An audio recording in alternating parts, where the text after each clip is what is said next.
You are tuned in to the Mark Order Podcast.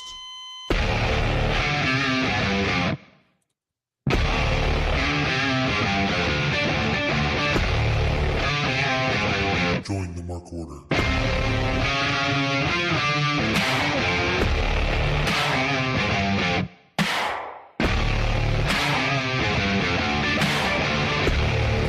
Well, Kate, I don't know where to cut it. It is Wednesday night, so I'm doing a hard cut of the music. It is the Mark Order Podcast. It is me, Ryan, joined as always by my co-host, Joe. How are you, Joe?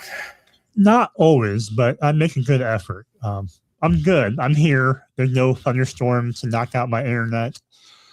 So yeah, hopefully I didn't miss too much last week. Just a little bit of this and a little bit of that. For those thinking that because I'm talking, it means Kate's not going to be on tonight. She is. She's in the process of restarting her and updating her computer. And she probably will pop on any minute, but she figured let's get started because, you know, I called this, this is her overrun when she does her last minute setup that prevents her from being on air. You know, she only had an extra half hour because apparently AEW doesn't follow a clock. Well, no, AEW ended with the women's match as the overrun, and it's only fitting that we have the overrun with Kate. So Kate and AEW booking are, handshake. Yeah, that's true. I mean, I guess they both just really don't have good time management. I guess that's what it comes down to, Joe. I mean, there's just... I'm not saying that. That's Ryan hating on women. No, just Kate. Very specific. It's not a general. It's a very specific hatred. I mean, again, well, I'm going to start with that tonight before we get into anything else. I could check on how you're doing. Actually, let me start. How you doing? Anything new? Not much, other than over the weekend I went down to Kansas City and got a nice little sunburn at the World Cup Fan Fest. What is that? It was like since Kansas City was one of the host sites for the World Cup games, they had an area for Fan Fest, which is like a big open area that's free for people to go to and check out. And there's a couple of concerts, there's watch parties, vendors, So I got to see the All American Rejects, I guess, for free. Well, you should have kept that your dirty little secret. Well done. I missed you, Ryan. It took me a second to remember what songs they sang. That actually sounds like a good time. I mean, what's new with you? Not much at all. Wait, did you go down pre or post the United States getting eliminated? Post. Yeah. Did that hurt the event at all? No. I mean, there's still 20,000 people down there at the Fan Fest. Okay. And it was, and they were hosting Argentina and oh my gosh, I'm blanking on Switzerland. They play Switzerland, so. Yeah, Argentina's looking like they're a team of destiny right now. I know. So that's what I've been doing. Going all in on this World Cup stuff. Fair enough. I do want to appreciate Big G's pun of "you should move along," and I'll say hi to Chad. Hi, Big G. Hi, Scott. Hi, Matthew Hooks. Hi, Pieces. Anyone else? I don't think I missed anyone. Nope. So, again, Kate will be here in a minute, and I don't watch like Premier League soccer or anything. There's too many sports over here, but I do like the World Cup. I won't lie. I do enjoy the World Cup. I didn't think I did until I realized I've watched games a lot, so I must. Mm-hmm. Yeah, World Cup, kind of like the Olympic, like when the Olympics are on and it's, national teams facing each other. They're just something I can appreciate when, regardless of what's going on in countries, that people rally and get behind one team. Like, our country is the way it is, but when we have the U.S. men's national team trying to make a historic run, we're all fans of one thing. And it's kind of a nice thing to do every now and then. Are you saying that our country can be divided at times? Because I don't believe it. No, I would never think we're bipartisan. I actually, truthfully, to the day, whatever, I don't even think we're as bad as it seems. I mean, that's actually one thing that the World Cup did is all these people traveling America being like, everyone's so friendly and nice. It's like, yeah, online sucks. Uh-huh. Go meet people. We're different. Yeah, this we got done watching the miniseries on Netflix, The American Experiment. Oh, I watched it. Yeah. It was different than I expected. It was interesting to hear some of the different people help tell the story. Yeah, I'm not sure how I felt about them using so many politicians in the series. I get it wasn't like a pure history documentary, so that's how they got away with it. I tend to like my history documentaries with historians. What do you know about history? Not a thing. Yeah. But the only reason I even care is because you could hear them trying to put like their opinions on things throughout. And that always annoys me because it's like, that's not why I'm watching this. You know, I'm watching this for history, but I watched it. It was not bad. You know, Ken Burns did a good one on the American Revolution. There's a lot of good stuff out there. Scott believes Argentina is on the take. No, the refs might be, but not Argentina itself. Listen, right now, to me in the World Cup, England is like, actually, this is a good example, even though it just ended. England was like the Knicks for so many years. They keep thinking this year will be their year, and it just never happens. Like it happened a long time ago. And from then, and so it's kind of funny to me when they lose. Well, to be fair, there's a long period of time, like the last 15 years, I don't think the Knicks fans thought this was going to be our year. I know, but still, there was just like... But they have all the resources and all the... yeah. There's no reason why it can't be. Big G has a good one, the Cowboys. Cowboys is a very good comparison. Mm-hmm. Except the Cowboys won a little more recently than England had won the World Cup, but I believe so. I think... For me, locally, I'd be like believing in Nebraska football again. Yeah. I mean, England hasn't won the World Cup since 1966. But yeah, Cowboys are delusional every year. Absolutely. They think every year is 3 year, and they just keep doing this same thing. Scott, I never said FIFA has done anything wrong. I'm saying the refs, they're not FIFA. FIFA is a great organization. It's never once done something shady. FIFA and IOC right there together. I mean, FIFA might be one of the most corrupt organizations, but no country wants to pull out of it because you can make it work for you. Well, you never pull out. Never. But you know, you got this corrupt organization, and you're like, you know what? I can work with that. And that's at least my opinion. I don't know enough. Maybe somebody will correct me, but that's always the vibe I got. It was like, yeah. Is there any news of AEW stuff we should be talking about? I don't think so, unless the chat has something. I want to say hi to War Hero, LaRon Ford, Lord Kev. But yeah, I was looking through. Nothing came across my feed this week, but it's been one of those weeks. Taylor Cannon, hello. I do want to say, this is where I'm starting now. I am not amused at this overrun. No. I enjoyed Dynamite. It was a fun, good old-fashioned Dynamite. But it's like a half-hour overrun. At some point in time, just say it's a 2.5-hour Dynamite. Mm-hmm. Like, they were legitimately pretty much, they were like 5 minutes short of 10:30. Like at this point, go the extra 5 minutes and just book out for 2.5 hours. Yeah. The overrun is I think the network probably likes it because it bleeds in weird and it keeps people from like timing things.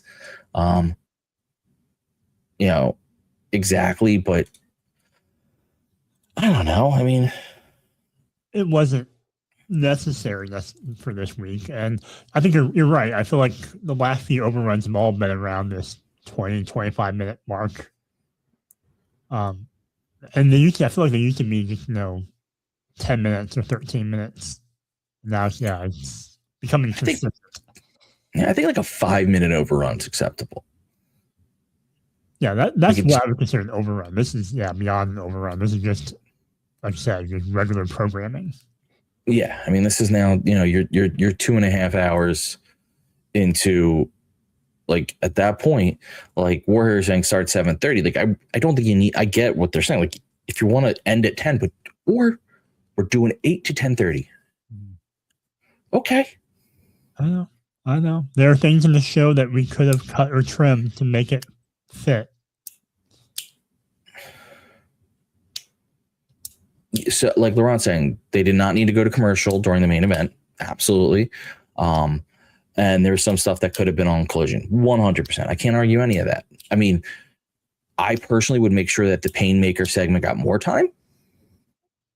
As you do, because you're a big Jericho stan. I would have wanted at least a half hour of just that. That could have been the entire overrun. We'll start, because Kate's not here, we're going to be spicy tonight until she shows up, and then gets, whenever she shows up. She hasn't texted us, so I assume it's still running smoothly. Smoothingly? That's not a word. What the hell was I? I think I was confused. Swimmingly and smoothly. You fail English? That's impossible. Yikes. But the one negative I'm seeing in our chat, and I was seeing all over social media tonight, was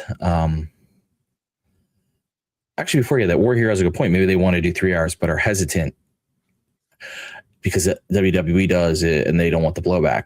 I don't think they want to do 3 hours. I think they like the freedom of going long when they want to go long and short when they can go short, because fans, you're right, would absolutely yell at them for 3 hours.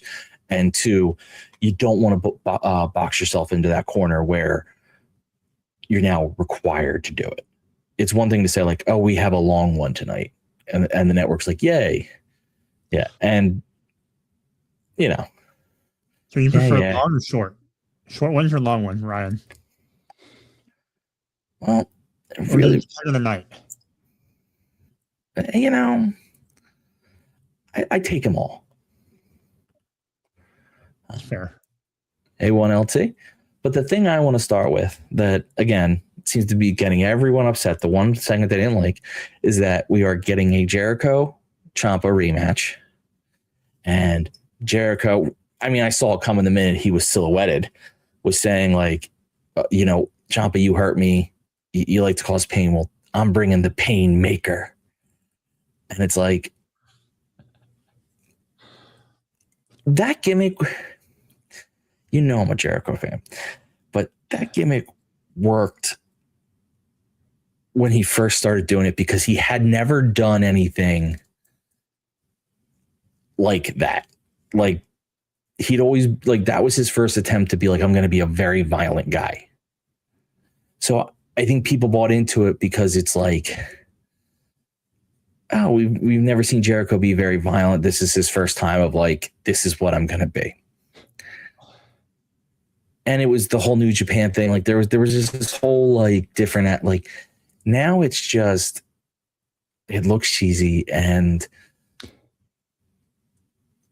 everyone's agreeing. Why do we have to have Ciampa versus Jericho again? Like this is the one knock on Jericho. And I'm, as much as I'm a Jericho fan, I agree. His feuds don't die. No, like he's going to, he'll probably get the win.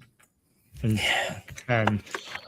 the Painmaker gimmick didn't work for me when he did it in New Japan either. It felt silly to me. It felt too forced, and it feels a little bit more like Jericho playing theater kid dress up.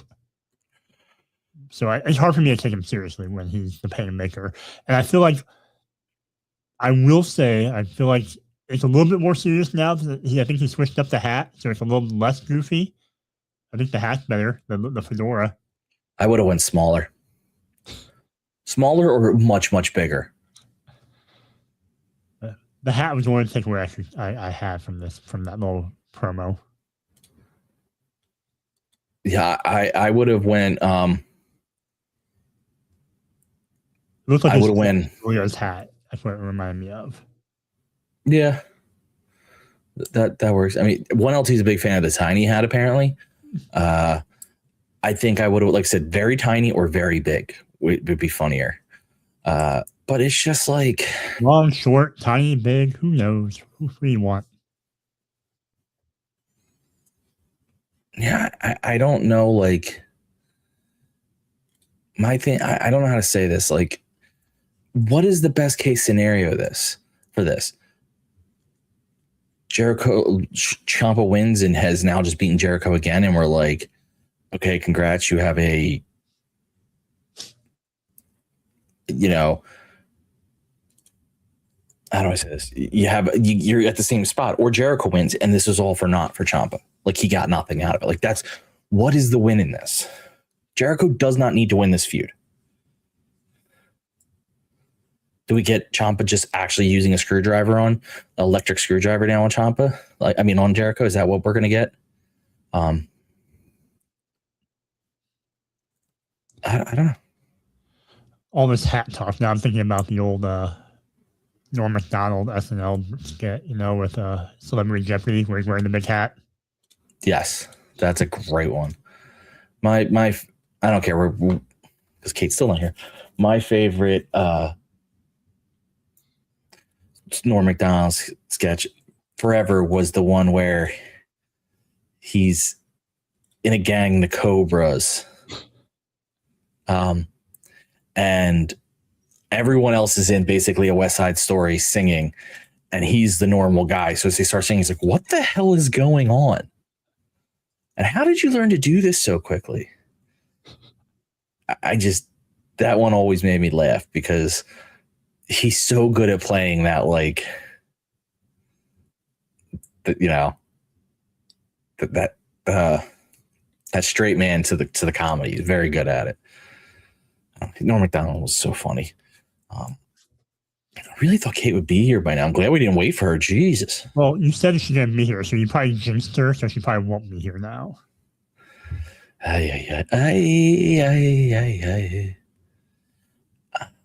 So all right, I guess we'll go into the episode. The show started with Adam Copeland and Christian Cage versus Death Riders which are Daniel Garcia and Wheeler Yuta at this point.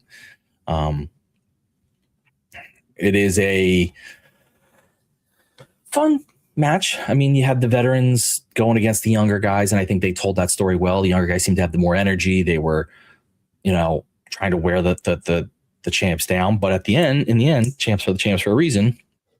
And they won because Copeland did a spear on Yuta, and then after the match, you have the Dogs and the Death Rider, Claudio, I guess not the entire Death Riders. Claudio come down, they start beating up on the champs, but then the Bang Gang makes a save, and Switchblade comes down and grabs the Shillelagh from Finley. And then you have like a moment where Switchblade and Christian are like staring at each other because they had bad blood in the past. So there's a couple things here. First, hi Jesse. Since Kate's not here, I can say hi. The minute she walks in, I can't. If it ever happens. And then the second thing is the match is what it is. If you have comments before I get to my points, do you have any comments on the match? I just think it was an average match at best. It was a Adam Copeland style paced match. I felt like it's what we see usually from them. I think you hit the nail on the head with, I had it more described as, youth and speed versus experience and shortcuts. I feel like that's kind of how it's set up for Copeland and Cage to win. It was a fine match. Other than that, my other notes were, I like the fact that the young guys were wearing trunks and the old guys were wearing pants. I actually did appreciate that too. Old men wear pants. But there is something in wrestling when you cross a certain age. Now, granted, Christian and Copeland always wore pants, but there is something who said when you cross a certain age in wrestling, you tend to go to pants. Unless you're Ric Flair and you just always wear your undies and you look weird in your undies at a certain age. But here's my issue with this. And it also we don't need to address it so much later on, but it plays into the Ospreay stuff later, which is normally when a group is a tweener group, it's not so split between they'll do something dastardly and something good, like in the same night. Like, yeah. And the Death Riders right now are 100% splitting that line. You know, you have for now. in one. What was that? For now. For now, but I'm just saying, like, you have Wheeler and Garcia, and then Claudio being absolutely the heels in this. After the match with the Dogs, there's a beatdown. They're fighting the fan favorite Copeland Cage. They're fighting the fan favorites, the Bang Bang Gang, which are so over. And then later in the show, when Ospreay and Omega are outnumbered, here comes Claudio with Moxley, and then suddenly the Bang Bang Gang's helping the baby faces. Now, in some respects, I like this because people are complex, and this is a complex, but I guess I'm almost going to be hypocritical in the sense that I'm saying I kind of like how they're being complex, but they do seem almost... let me put it this way. It does feel like there's almost two stories going on with them, like two separate groups. There's the Ospreay story with the Death Riders, and then there's just the normal Death Rider stuff going over on the side. I think where the troubling, the difficult part for us is that our brains are wired because we watched wrestling long enough that like we need that kind of fine line of, you know, heel, face, and then there are tweeners, but tweeners are usually still pretty like they stay on one side for a while. They don't really do two things at the same time. So I think it's fun to watch, but it's just it's hard to make logical sense sometimes from what we're used to. Yeah, I guess that's like maybe again I'm contradicting myself. I understand that there's people are nuanced and you could be good guy, but I guess they're just so overt in their actions. Like they're overtly helping the baby face, but then they're doing group beatdowns. Or, you know what would be interesting? It would have been like if maybe only part of the Death Riders, like a couple of them were hanging out with the Dogs, while the other part, like some other members were helping back up, you know, Will. I think that'd be more interesting of like, you know, almost teasing that dissension again of like some of the members of the Death Riders lean a little bit more heel, but some other members lean a little bit more face. Yeah, like I mean, maybe I just got to untrain myself from my, you know, my typical wrestling brain where I need things to be, you know, you're either a good guy or you're a bad guy. It just feels like, you know what it is? I think I just got it. It's not so much that I hate the complex nature of like one moment they're acting like good guys and one moment they're acting like bad guys. It's that because they consistently act like bad guys and then just do some good guy stuff on the side, I'm constantly waiting for them to betray Ospreay. Yes. That's what it is. Like because they're self-serving. Yeah, and I'm just constantly waiting for that moment of like, this was never really about you. Yes, and I have that note later on tonight. You know, like when LT's saying Death Riders are just loyal, but are they loyal to Ospreay? Like themselves. And they're not loyal. Yeah. And WWE, I don't know what that is. METJT, Death Riders are heels, like saying Mox. At some point, you just have to stop pretending to be who you're not. Like there is that. Like what they act like heels so much that at some point I'm just expecting them to attack Ospreay. And my thought is they'll help Ospreay win the title, and then they will help. Then they will work to get it off him so Mox can have it again. Yeah, they're. I know one LT like they gave Ospreay a Death Rider patch. He's a death. I don't believe him. I just don't. It doesn't feel like he was one of the biggest threats to them. So what do? They find a way to befriend him and bring him in, and they'll take him out at their leisure. Yeah, and that's why, because the split. I'd almost believe I wouldn't wait for it as much if they weren't being bad guys elsewhere. Like, it's very clear, like they're not good guys. Mm-hmm. Do you want to go straight into that part of the show with Ospreay and Kenny? You say that again? You want to go straight into that? Yeah, let's just. So Kenny comes out. He's champ. The Young Bucks come out with him. They present him the new old belt, and I say new old because obviously the Triple B was the belt that Kenny was holding, but then, one LT doesn't want to accept that Death Riders might be evil, forgetting about Bryan Danielson completely. So they present Kenny the new belt and kind of like, hey, you're back. We're happy to see you. We're glad you're at the top of your game again. You're the cleaner. And then, Kenny does a typical babyface promo, and I wasn't supposed to have this again, and here I am. But we got 50 days till to Wembley, and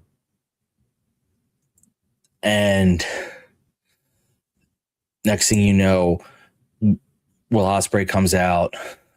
Bucks leave the ring because Ospreay asked them to, and they have an okay back and forth, where they're basically both like, where Ospreay's just kind of saying like, I'm not like, good for you. I'm very happy that you're a champ again. I look kind of like it was a typical babyface thing, but then being like, I'm not going to be second place. I'm gonna take it from you.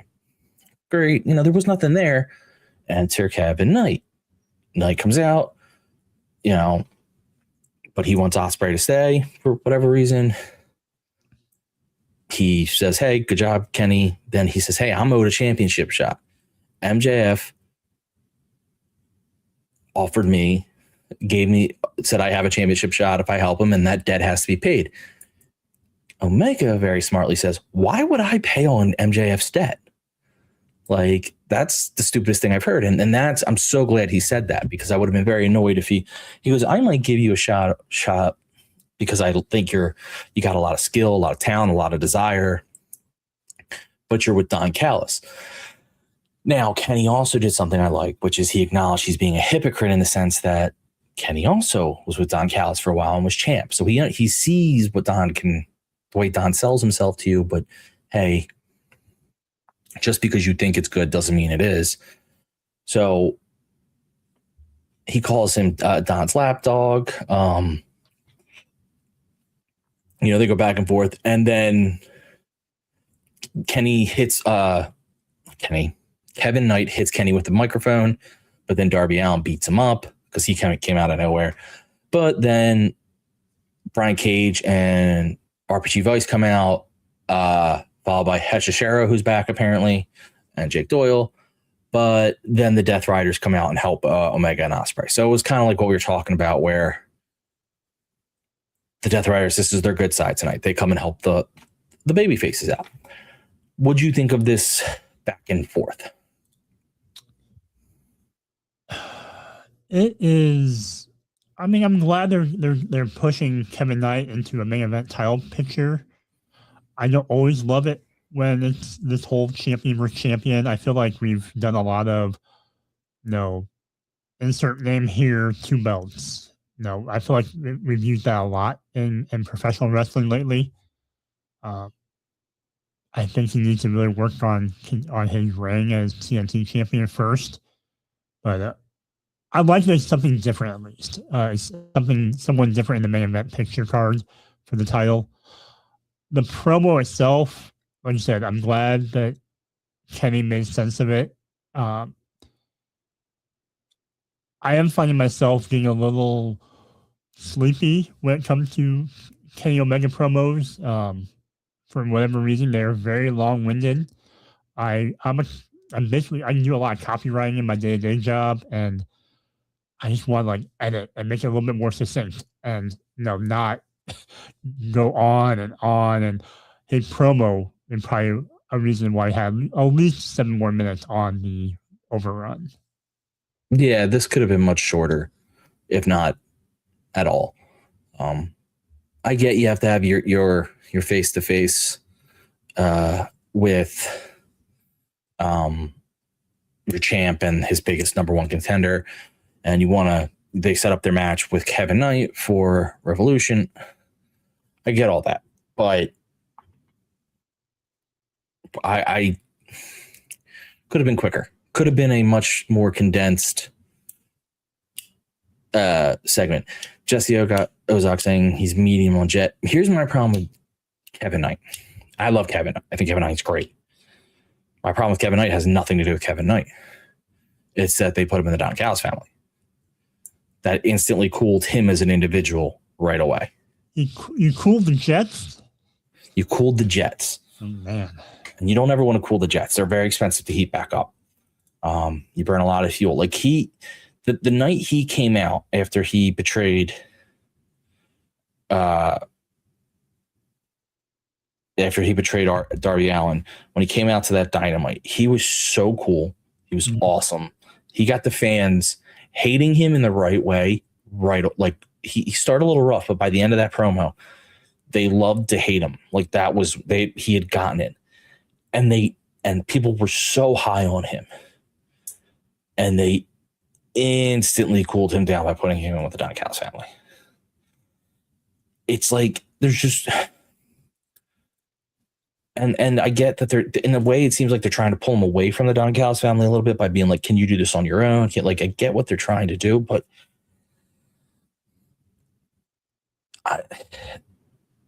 there's just too many people in the Don Callis family, too many major stars that, like, the minute you join, it's like you're telling the same story.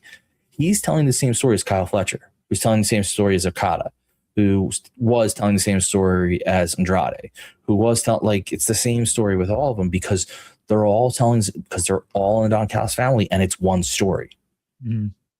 Yeah, I think it should have been I think we all agree we didn't like it when he was paired with the Don Callis family, so I thought that it should have been a much shorter arc.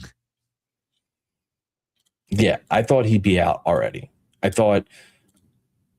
legitimately thought they were going to do something where he used them to get the title, and then,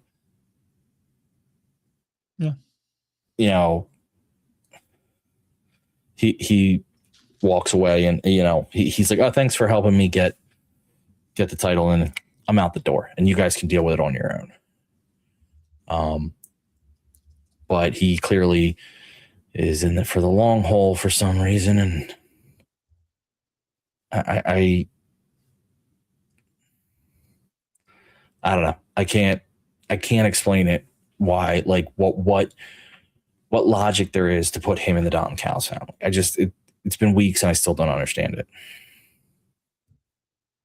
I am excited for Kenny. I am excited for Kenny versus Kevin. It's going to be an awesome match. To me, it should be a foregone conclusion that Kenny wins, because I definitely don't want. I want Kenny and Ospreay at Wembley, so you don't want Kevin. Do you remember? You know what Revolution is feeling like to me. I know I don't know what they name it now. I think it's Elimination Chamber now at the WWE, but I always think of it like those in your house pay-per-views that used to be between the Rumble and Mania. And I know it's Elimination Chamber now, but the in your house is always you just knew it was a secondary, like, non-important thing. Mm-hmm. Yeah. I think we hosted In Your House 9 here in Omaha. Oh, did you really? I will say I loved the set. It was unique. Mm-hmm. But this to me is this is in your house level pay-per-view. Like, and not the talent or probably the wrestling we'll get, but the importance. It very much feels like they're just throwing things on it to buy time for Wembley. Yes. Agreed. I don't know. That's just my humblest of humble opinions.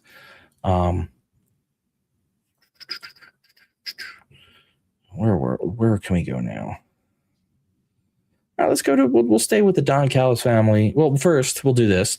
There was a backstage interview with the conglomeration: Orange Cassidy, Roger Strong, Kyle O'Reilly, talking about who's going to challenge them for the trios. And then you have the demand come, and they're like, "We're not gonna attack you," but then the Lethal Twist attacked the trios champions, and they beat down the conglomeration. And he said something interesting because he's like, "We told you that the demand wouldn't attack you. Well, the Lethal Twist aren't in the demand yet. So is he growing the size of the demand?" Well, yeah, every faction needs to be overgrown. So I know what you're saying. There is a logic to this in the sense of, and not within why you're doing it as a book thing, but in the kayfabe world, that if I have a group in AEW and I start looking at the other groups, I'm thinking to myself, I got to add some members. We are outnumbered if we ever get in a fight. And so that's my one thing. If any group were to add some people, I always wanted it to be the Hurt Syndicate to add yes. 2 more members. You should have thrown Jason Agnew with them. Mm-hmm. I don't even know where they've been.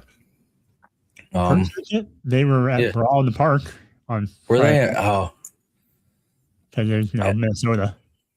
That's right. I mean, they need some more people because there is something to be said though of just the 2 of them kicking ass. There is, but they're a syndicate, and a syndicate usually indicates more than 2 people. The Hurt partnership. Yeah. So then we go on to related to the Callis family. It's Andrade El Idolo versus Jake Doyle. And Andrade did an interview before he wrestled Jake Doyle where he revealed that he had MJF's diamond ring. And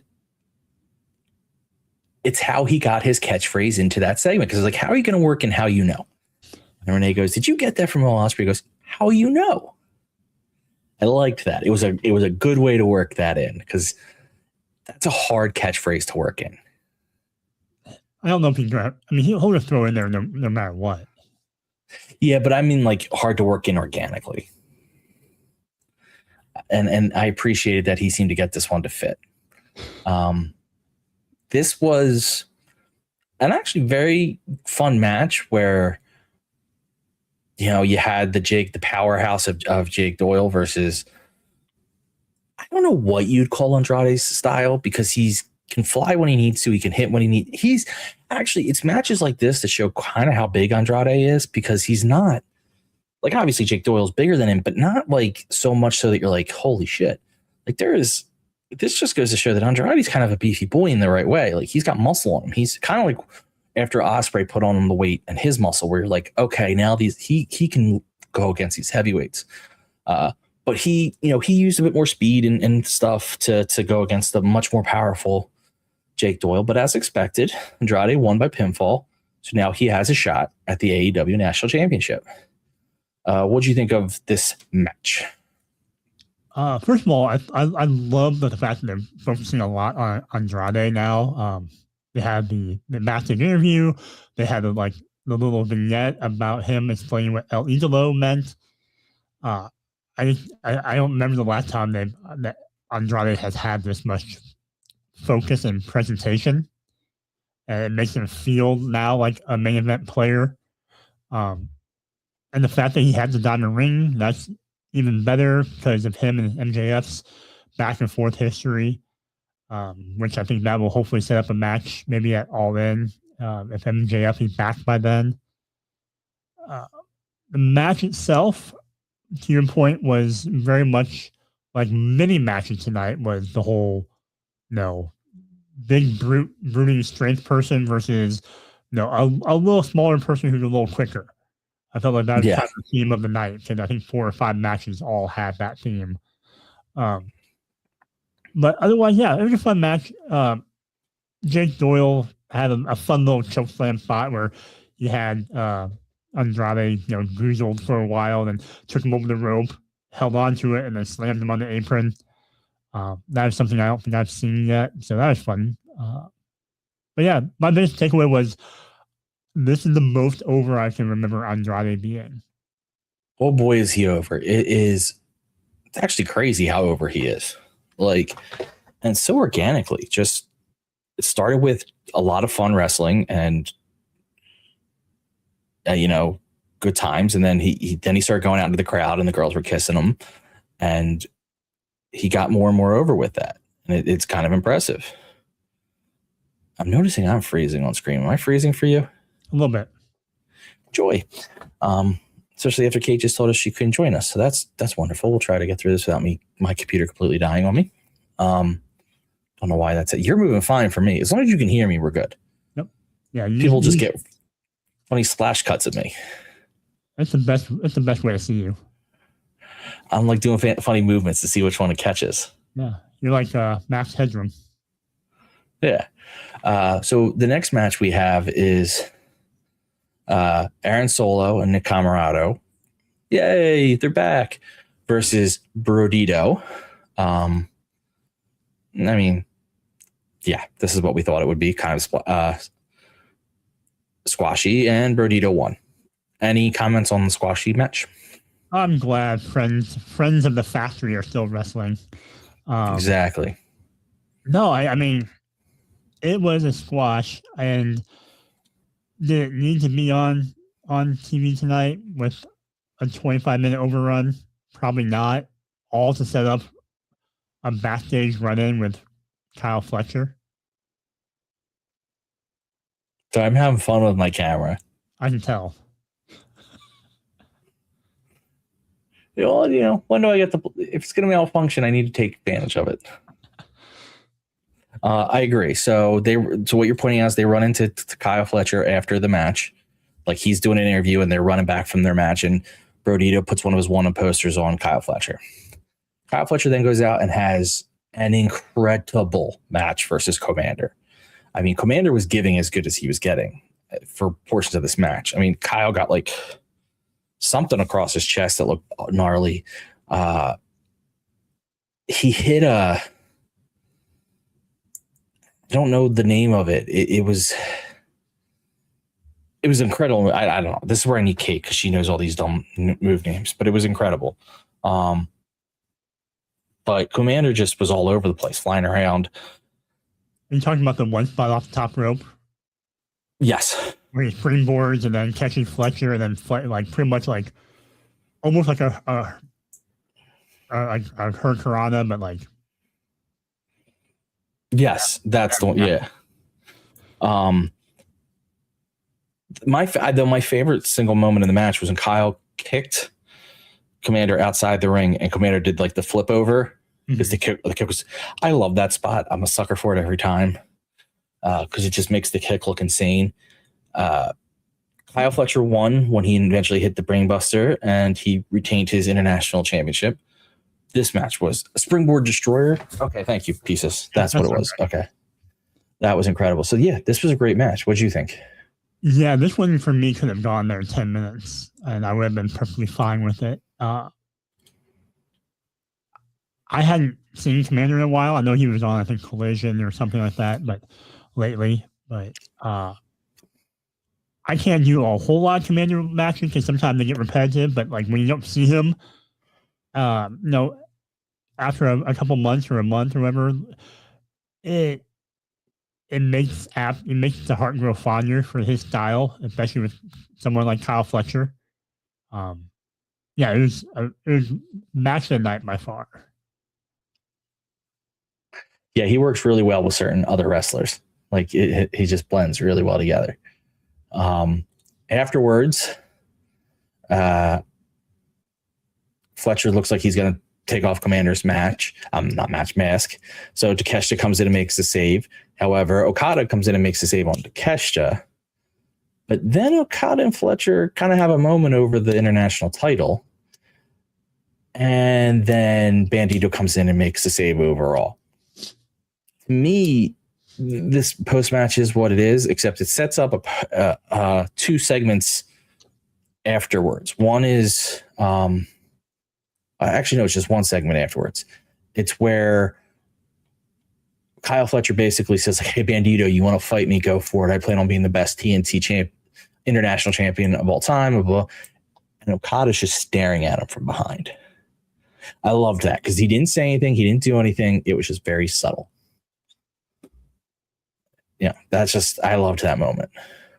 Yeah, it's weird to have him, take the back seat and not even say anything.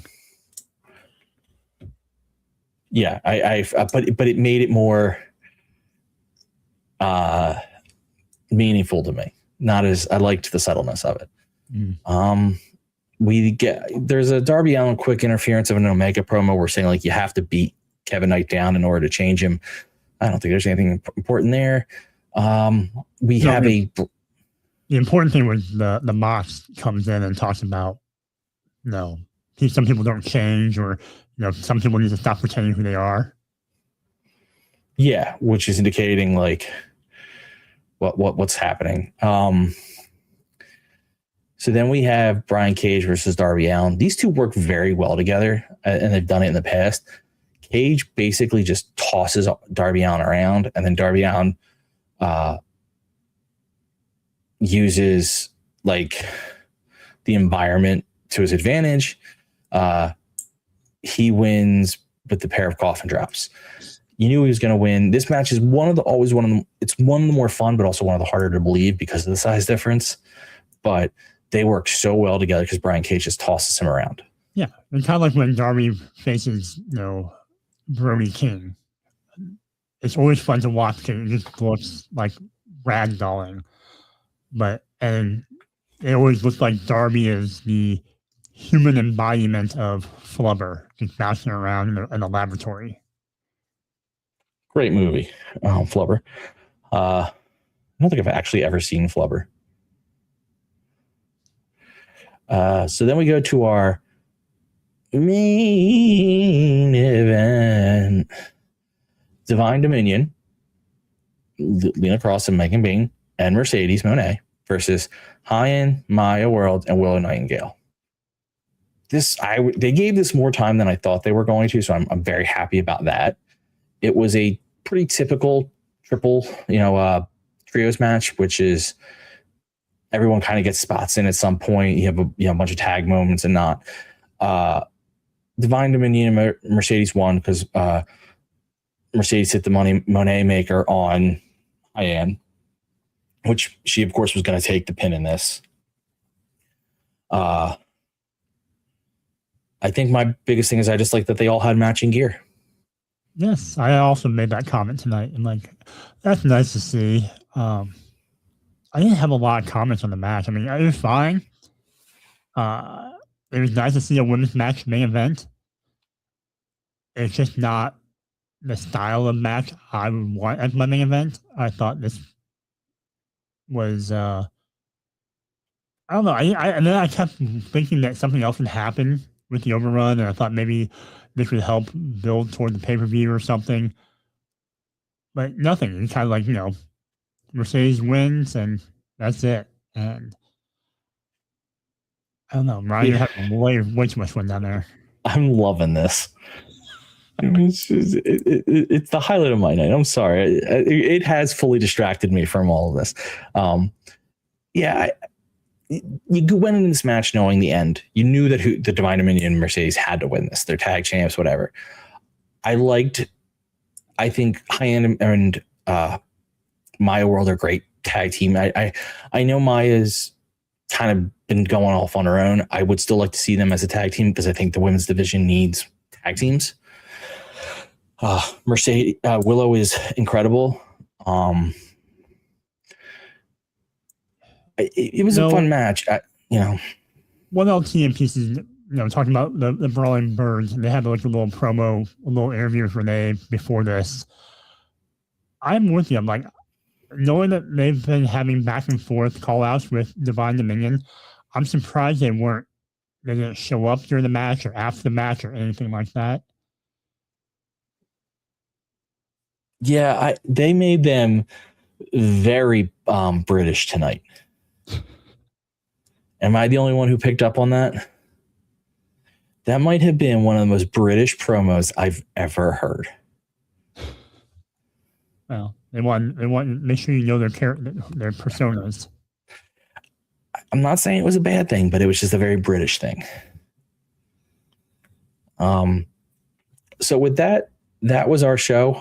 Yes, I am kind of pushing us to the end because while it has been fun to mess with my camera, I am desperately assuming this is going to completely go at me at some point. So probably best to wrap up. Joe, when you're not here, where can you be found? Oh, you can follow me on social media at _Asian Joe on X or Twitter, whatever you call it, or Instagram. That's pretty much it right now. My quest for cereal continues to find something interesting to review. But Ryan, hopefully you're having more luck reviewing things. Well, I don't review much, but I am on all our socials at Mark Order Pod. My history, YouTube at Here for History, at _Here for History on X, Twitter, whatever. I don't have anything new out yet. Again, I will be soon. I'm trying to get a backlog, but there is nothing bad, but just real life work and whatnot has monopolized my time in a way that I wasn't expecting. But they will be soon, before the end of the summer. And then I'll have a bunch because I'll have done my backlog. So with that in mind, and my freezing, I'm going to put up the media assets. I'm going to go put up the outro. And I'm going to hit outro.